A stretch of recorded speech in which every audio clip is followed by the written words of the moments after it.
목사는 설교하는 사람이라고 할 수 있는데요. 지금까지 저도 한 15년 넘게 말씀을 전해오면서 꼭 설교해보고 싶은 본문이 있었습니다. 바로 오늘 본문인 팔복에 관한 것인데요. 예수님께서 산 위에서 주신 그 가르침을 산상수훈이라고 하지 않습니까? 마태복음 5장부터 7장에 걸쳐서 기록이 되어 있습니다. 우리 그리스도인들의 정체성을 말해주는 너무나 귀하고 중요한 말씀이죠. 그런데 이 팔복은 바로 이 산상수훈의 제일 앞에 위치하면서 서론과도 같은 그런 역할을 하고 있습니다. 무엇 하는 자는 복이 있나니 어떠한 복이 있을 것이다. 이러한 형태를 띠는 문장이 이제 8개가 나오는 거죠. 그래서 8가지의 복, 즉 팔복이라고 부르는 것입니다. 어떠한 행동을 하여 어떠한 복을 얻어내야 한다. 우리에게는 항상 좀 그런 생각이 있는 것 같습니다. 열심히 해서 뭔가를 얻어내야 한다. 이런 생각이 우리 인간에게는 있죠. 그래서 우리가 팔복을 생각하면서도 내 힘으로 얻어내야 할 그런 복이다. 이런 생각을 하는 경우가 많이 있는데요. 어쩌면 이 부분부터 우리가 이 팔복의 의미를 이해하는데 걸림돌꽃처럼 그런 역할을 하게 되는지 모르겠습니다. 우리들은 영원한 천국을 기다리면서 살아가는 자들 아니겠습니까? 그래서 우리 그리스도인들을 이중국적자다. 그런 표현도 합니다. 먼저 이 땅 나라에 속한 국적이 있고요. 또 두 번째는 눈에 보이지 않는 영적인 나라, 하나님 나라에 소속된 시민인 것이죠. 우리는 이 땅을 살면서도 동시에 이 땅에 이미 시작된 하나님 나라를 동시에 살아가고 있는 자들입니다. 그래서 우리는 세상 질서도 세상 법도 잘 따라야죠. 동시에 하늘나라의 질서도 따라야 하는 자들인 거죠. 이 땅에 복이 있는 반면에 또 하늘나라에 복도 있다는 것입니다. 그래서 팔복에 관하여 가장 먼저 생각할 것이 있는데요. 팔복은 이 세상 나라의 복이 아니다. 이 생각부터 우리가 해야 합니다. 이 세상이 아닌 하늘나라의 복을 우리에게 말씀하고 있는 것입니다. 이 땅의 복이라면 우리가 이해하기가 너무 쉽지요. 우리 안에 이미 이 땅의 복을 향한 갈망들이 다 있지 않습니까? 부자 되세요. 그렇게 인사를 하면 인사를 받고 기분 나빠하는 사람이 아무도 없을 것입니다. 인기나 권력이나 명예나 이 모든 것이 우리가 이 세상에서 갈망하는 복이 아니겠습니까? 이러한 복 자체를 죄악시하시는 분들이 있는데요. 이 모든 복은 하나님의 도구가 될 수 있기 때문에 그것 자체를 죄악시할 필요는 전혀 없는 것입니다. 하지만 많은 경우에 세상 복을 쫓아가다 보니 하나님으로부터 멀어지고 하나님이 예비하신 복을 받아 누리지 못하는 일이 생길 수 있다는 것을 우리는 반드시 기억해야 하는 것입니다. 어쨌거나 세상 복은 우리가 이해하기에는 어려울 것이 별로 없는데요. 우리가 다 알고 욕망하고 있는 것들이니까요. 그런데 하늘나라의 복은 영적인 복이라 그렇게 말하면 이것이 뭔가 우리가 그런 생각이 들지요. 이 땅에 침투에 들어온 하나님 나라에서 우리가 누릴 수 있는 복이다. 그렇게 말할 수 있는데요. 동시에 미래의 완전한 그 하늘나라에서 그 천국에서 영원토록 누릴 복이기도 하다는 거죠. 그래서 우리가 이 복이 우리와 아주 밀접한 관계가 있다는 것입니다. 어쩌면 추상적으로 보이지만 이 복이 우리 그리스도인들과 우리에게 너무 중요하다는 거죠. 그럼에도 불구하고 우리가 이제 영적인 복이 뭔지 한번 말해보세요. 그렇게 하면 자신 있게 말할 수 있는 사람이 거의 없을 것 같아요. 눈에 보이지도 않고 피부에 와닿지도 않거든요.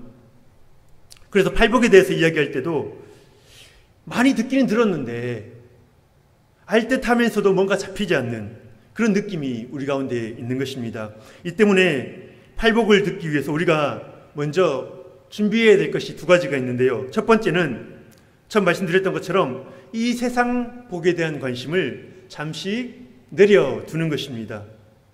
바로 앞에 있는 것들, 눈에 보이는 것들에 현혹되면요, 나는 이 세상 복도 없고 하늘나라 복도 얻을 거야, 그렇게 하는 사람들 대부분 실패하거든요. 그렇기 때문에 먼저 이 세상 복에 대한 관심을 잠시 내려놓아야 합니다. 그래야지 영원한 것들이 보이기 시작하는 것입니다. 두 번째로는 주님 안에서 그리스도인 되는 나는 어떤 존재인가, 팔복을 생각하면서 우리가 이것을 생각해야 됩니다. 왜냐하면 팔복은 우리 그리스도인들에게 주어진 복이고 또한 추구해야 할 복이지만 또 이미 주어진 복이기 때문입니다. 내가 소유하려 하는 것 말고요, 보혈로 씻음받은 나라는 존재, 내가 내 자신을 어떻게 드러내겠다 이게 아니라 보혈로 씻음받은 나라는 존재 자체가 얼마나 귀한가, 그것을 팔복이 말해주고 있는 것입니다. 그래서 어떠한 노력을 해서 천국을 획득해야 한다, 지금 그것을 얘기하는 것이 아니고요, 너희가 얼마나 존귀한 하나님 나라의 백성인지 기억하라, 그리고 그 하나님 백성답게 살아가라, 그것을 우리에게 말해주는 것입니다. 제가 두 가지를 말씀드렸는데요.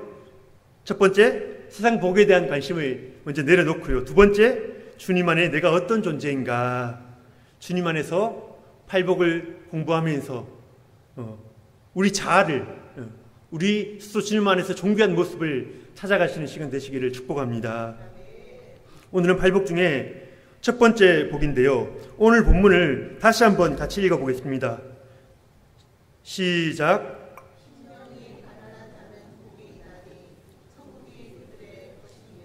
아멘. 우리가 너무나 잘 아는 말씀인데요. 처음부터 이걸 설명하려고 하면은 이게 너무 어렵습니다. 우리가 이해하기조차 너무 어려운 말씀인데요. 심령이 가난한 자, 이것을 다른 한글 번역 성경들에서는 주로 마음이 가난한 자 그렇게 이야기를 하고요. 영어 성경에서는 이제 poor, 가난하다, poor in spirit, 그래서 영적으로 가난한 자, 이런 의미를 가지고 있습니다. 영적이라는 말이 나올 때 그것을 우리가 추상적으로 느낄 때가 많은데요. 하나님 앞에서, 하나님이라는 그 실제, 그 존재 앞에서, 그 관계 안에서라는 의미로 우리가 이해하면 쉽습니다. 그래서 하나님 앞에서 가난한 자, 하나님과의 관계에서 가난한 자, 그렇게 한번 오늘 말씀을 표현해 볼 수가 있습니다. 일단 우리가 평소 생각하는 물질적 가난을 말하는 것은 아니지요. 물질적으로 가난한 자들에게 복이 있다, 그런 이야기를 하는 것은 아닙니다. 그렇다면은 하나님 앞에서 가난한 자, 영적으로 가난한 자, 이것은 도대체 무슨 뜻일까 하는 것입니다. 하나님 앞에서 자신 있게 내어놓을 것이 없는 자, 우리가 이렇게 한번 정의를 해볼 수 있을 것 같아요. 가난한 자라는 언어에는 파산한 자다, 조금 가난한 그런 수준이 아니라 더 이상 내 집에 있는 물건들이 딱지가 붙어서 다 경매로 팔려가는 것입니다. 압류당하는 것이죠. 파산한 자, 그런 의미가 들어있고요. 내가 믿고 의지하는 것들이 완전히 무너진 상태이다, 그것을 의미합니다. 내가 자랑하던 것들, 나의 어떠한 능력, 지혜, 지식, 나는 성격이 참 괜찮은데, 그리고 나의 건강, 나를 지탱해오던 이 모든 것들이 다 무너지고 하나님 앞에 내세울 것이 하나도 없는, 하나님 앞에 나는 이것이다, 우리는 평소에 막 자랑하거든요. 이것은 내 힘인 것처럼, 내 능력인 것처럼 자랑하거든요. 그런데 심령이 가난하다는 것은 하나님 앞에 내세울 것이 아무것도 없는, 그것을 깨달았다는 것이죠. 그것을 깨달은 상태를 의미하는 것입니다. 교만하던 우리의 자아가 낮아진 상태입니다. 하나님 앞에서 철저히 나는 무능한 자이구나. 하나님의 도우심 없이는 살아갈 수 없구나. 그때 우리가 도와달라고 하나님 앞에 나오게 되는 거거든요. 하나님의 긍휼을 베풀어 달라고 간구하게 되는 것입니다. 심령이 가난하다는 것이 뭔지 느낌이 오십니까? 제가 심령이 가난한 자 하면 떠오르는 것들을, 그 단어들을 쭉 한번 적어보았는데요. 이런 단어들이 생각이 났습니다. 겸손한 자, 부드러운 자, 의지하는 자, 기도하는 자, 순종하는 자, 자아가 깨어진 자, 고난을 경험한 자, 남의 말을 듣는 자, 귀가 순하여진 것이죠. 독소가, 우리 안에 있던 독소가 빠져나간 자. 그래서 결국은 내 힘으로 할 수 없다고 고백하는 자. 그것이 바로 심령이 가난하다는 의미인 것이죠. 우리가 하나님 앞에 이런 모습으로 서 있습니까? 우리와 비슷한 부분들이 좀 있습니까? 하나님께서 우리 가운데 이 작업을 하시는 거예요. 우리가 처음 하나님께로 나올 때에 내 힘으로 안 된다는 고백하고 나오지 않았습니까? 그런데 여전히 우리 가운데 우리 스스로를 높이는 것들이 계속 생겨나거든요.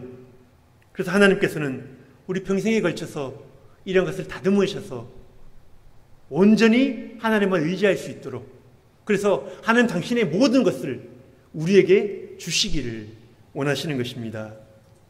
성경 속의 인물들 중에서 신뢰를 한번 찾아보려고 하는데요. 우리가 먼저 베드로를 한번 생각해 볼 수 있습니다. 베드로가 갈릴리 시골 지역의 평범한 어부였습니다. 그래도 그에게는 자신 있는 것이 하나 있었는데요.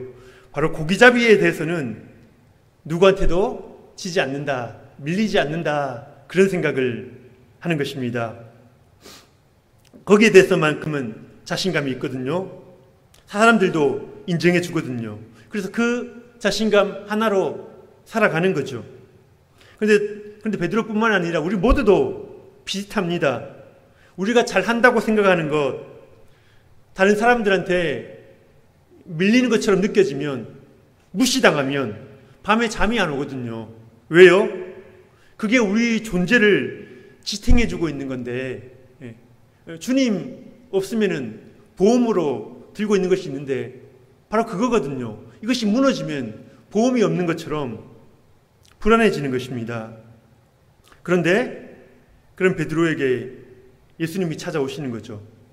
하필 그날 베드로는 밤새도록 그물을 던졌지만 한 마리도 잡지를 못했습니다. 예수님이 깊은 데로 가서 그물을 던지라 말씀하셨을 때 베드로가 무슨 생각을 했을까요?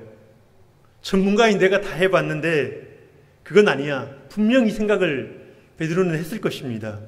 그런데 예수님에 대한 지금 명성이 있지 않습니까? 그 유명한 랍비 예수, 그분의 명령을 그 앞에서 차마 거절할 수는 없어서 그 말씀에 순종했던 것이죠. 그런데 깊은 곳에 그물을 던졌을 때 놀라운 일이 일어나는 것입니다. 수많은 물고기가 그물 안으로 어디서 나타났는지 한 마리도 보이지 않던 그 물고기들이 그물을 향하여 달려오는 거죠. 주위 사람들은 대박 났다고 다들 놀라워하고 있는데요. 베드로의 마음은 어땠을까요? 베드로는요, 충격에 휩싸인 것입니다. 말씀드렸던 것처럼 자기 자신을 지탱해온 고기잡이만큼은 누구한테도 밀리지 않는다고 생각했는데 이 예수라는 이 사람 앞에서 내가 내어놓을 게 아무것도 없는 가난한 모습으로 서 있다는 것을 발견했던 것이죠. 그러니까 베드로가 어떻게 합니까? 베드로가 주님 앞에 무릎을 꿇고 엎드리는 거죠.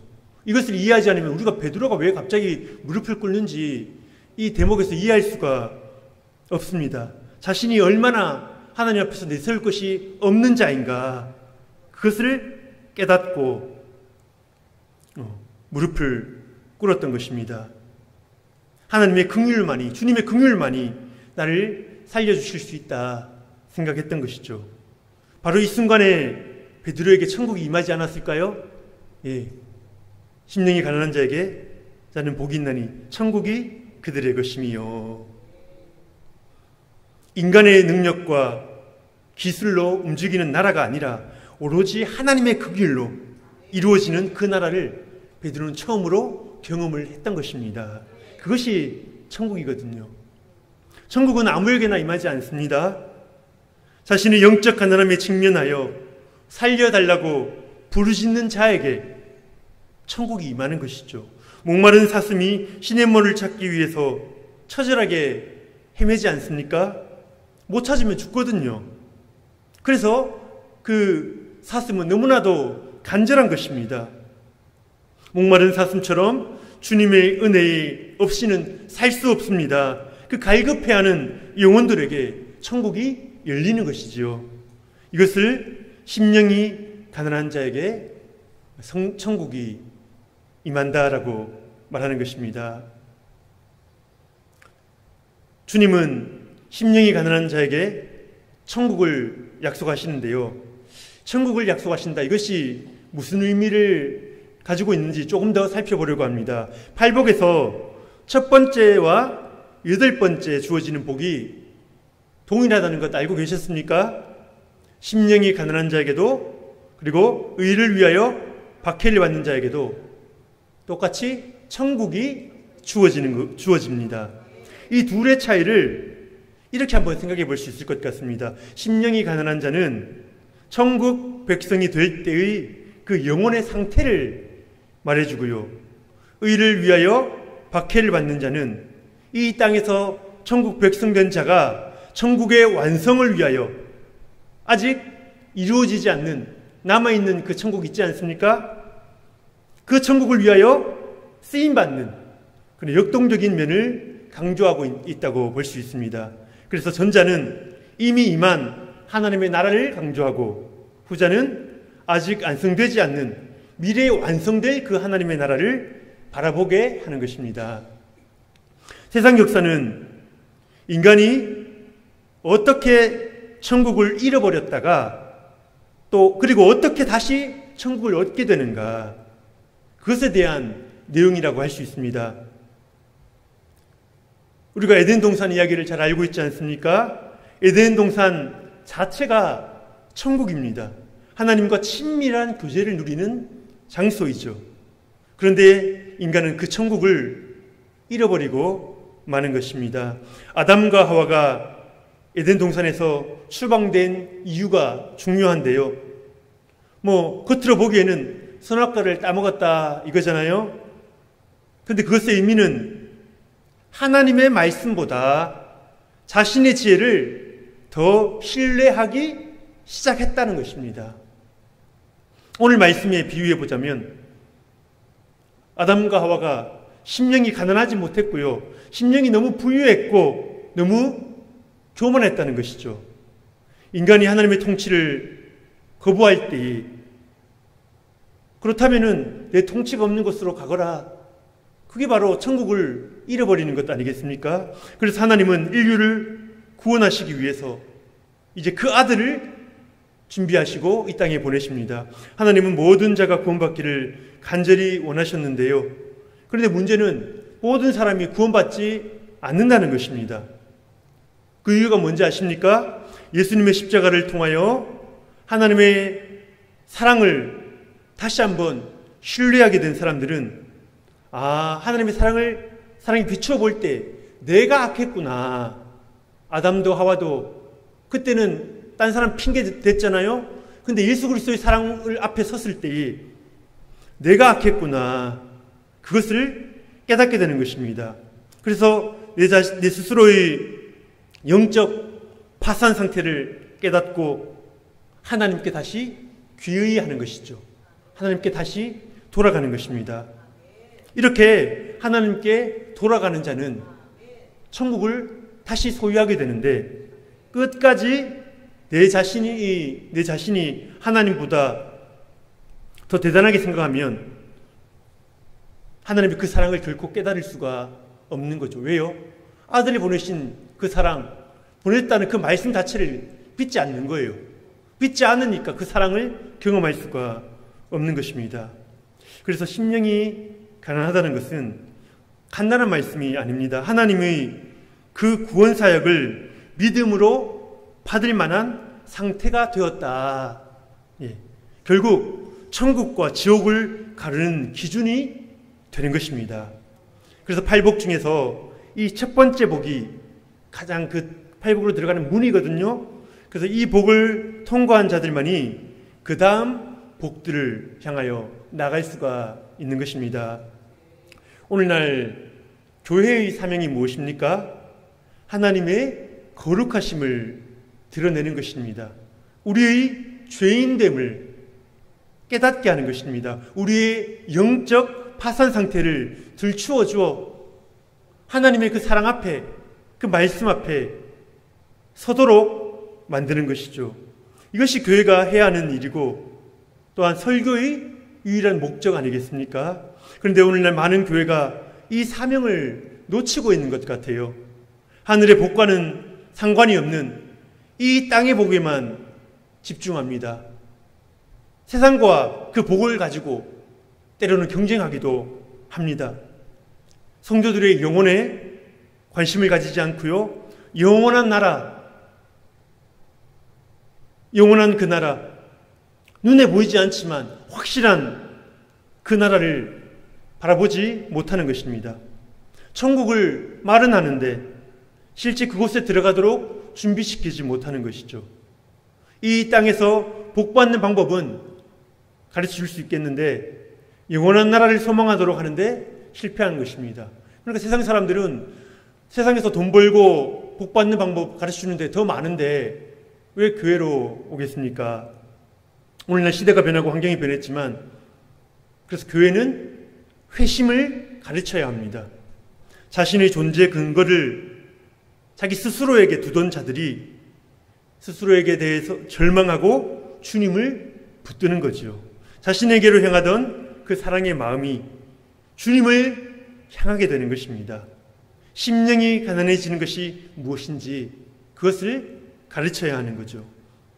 우리 성도님들, 자녀들에게 이 회심을 가르쳐 주시기 바랍니다. 여러분의 친구들에게 이 회심을 가르쳐 주셔야 합니다. 가난한 심령으로 영원한 나라를 취할 수 있도록 그 방법을 보여주시기를 축복합니다.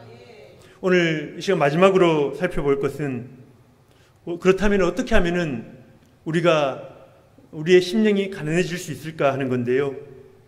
사실 이 일은 우리 인간의 일이 아니고요.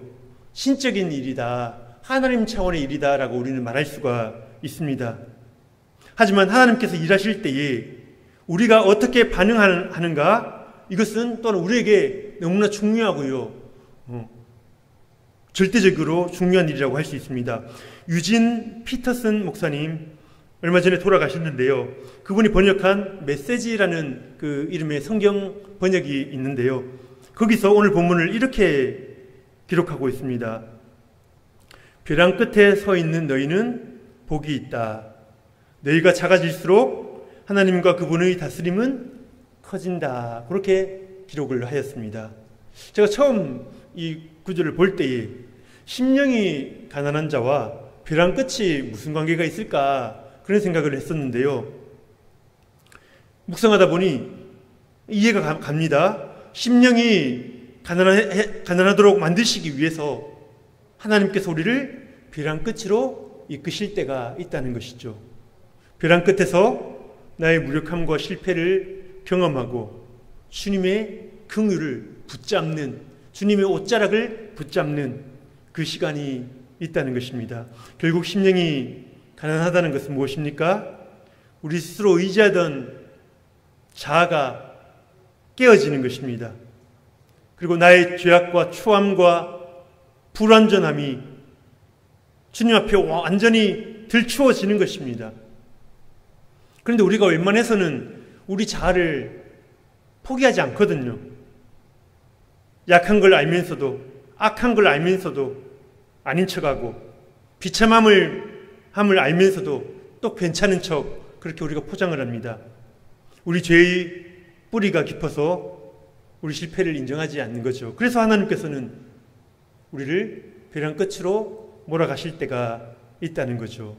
그래서 어떤 목사님이 이것을 하나님의 벼랑 끝 전술이다, 그렇게 말씀을 하셨습니다. 스스로에 대해서 두 손 들고 주님의 사랑과 긍휼에 항복할 때까지 하나님께서 밀어붙이시는 것입니다. 우리가 가장 잘 아는 인물이 바로 야곱인데요. 야곱의 자아가 얼마나 강했는가 우리가 잘 알고 있지 않습니까? 형을 속이는 기술도 대단했고요. 잔머리가 얼마나 잘 굴러가는지 항상 남들보다 한 수, 두 수 앞서서 남들을 속이거든요. 그런데 그런 야곱을 하나님이 택하셨다는 것입니다. 왜 야곱을 택하셨을까? 그런데 하나님께서 야곱을 택하셨으니 이제는 그 심령을 깨뜨리셔야 하는 것입니다. 하나님을 의탁하도록, 하나님이 사람이 되도록 만드셔야 하는 거죠. 야곱은 형 에서를 밀어내고 가정의 계승자가 되고 싶었습니다. 그래서 어떻게 합니까?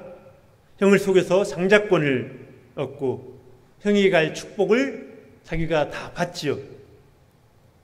얼마나 교만한지 모릅니다. 천연덕스럽게 말하면서 아버지 이삭을 속입니다. 하지만 하나님은 야곱이 자기 뜻대로 되도록 놔두시지 않습니다. 하나님께서 사랑하시기 때문에 택한 백성이기 때문이죠. 하나님께서는 야곱이 그 집안에서 아무런 영향력을 가지지 못하도록 쫓아내시는데요. 외삼촌에게로 집으로 가지 않습니까? 벼랑 끝에 몰려서 혼몸으로 광야에 던져진 그 시간, 그때 야곱이 무슨 생각을 했을까? 그때 야곱의 마음 가운데 어떤 일들이 일어났을까?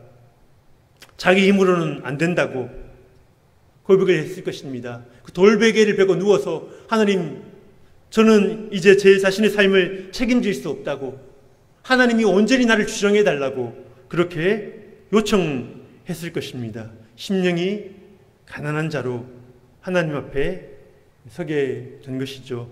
하나님은 오늘도 이 작업을 하고 계십니다. 우리 피부에 와닿도록, 우리가 부인할 수 없도록 벼랑 끝으로 내모시고 우리가 무슨 고백을 하는지 기다리시는 거죠.